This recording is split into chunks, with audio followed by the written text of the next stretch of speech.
महाराष्ट्र नवनिर्माण सेनेच्या वतीनं जिल्हाध्यक्ष धैर्यशील पाटील यांनी कोंदवले बुद्रुक नजीक असलेल्या कचरेवाडीची नादुरुस्त शाळा जर दुरुस्त केली गेली नाही तर अधिकाऱ्यांच्या खुर्च्या कार्यालयात ठेवणार नाही असा इशारा प्रसिद्धी माध्यमांमधून दिला होता।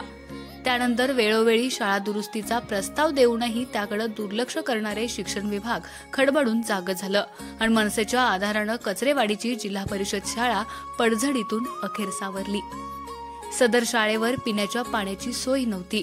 त्या ठिकाणी नवीन नळ कनेक्शन देण्यात येऊन विद्यार्थ्यांच्या पिण्याच्या पाण्याचा प्रश्न मिटला। त्याचबरोबर भरपावसात लहानग्या विद्यार्थ्यांना मोडकळीला आलेल्या शाळेच्या भिंती कधीही उडून जाईल असा पत्रा, अर्धवट मोडलेल्या खिडक्या यामुळे जीव मुठीत घेऊन शिक्षण घ्यावं लागत होतं। पावसाबरोबर येणाऱ्या गार वाऱ्यामुळे थंडीनं कुडकुडावं लागत होतं।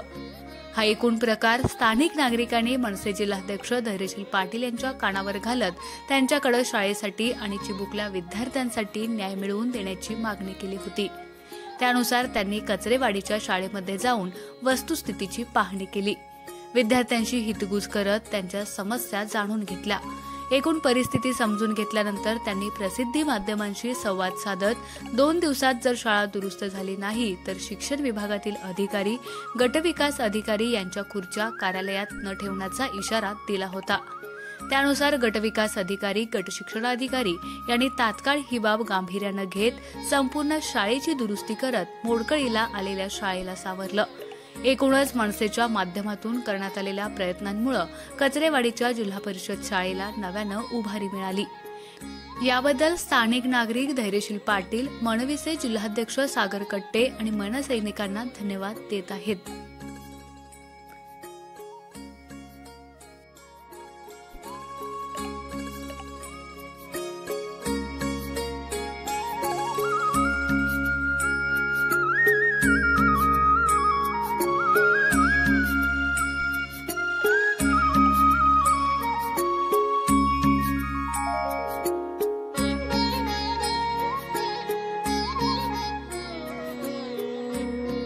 आमच्या खबर गावाकडची या चॅनेलला सबस्क्राइब करा, लाईक करा आणि आमचे व्हिडिओ शेअर करा।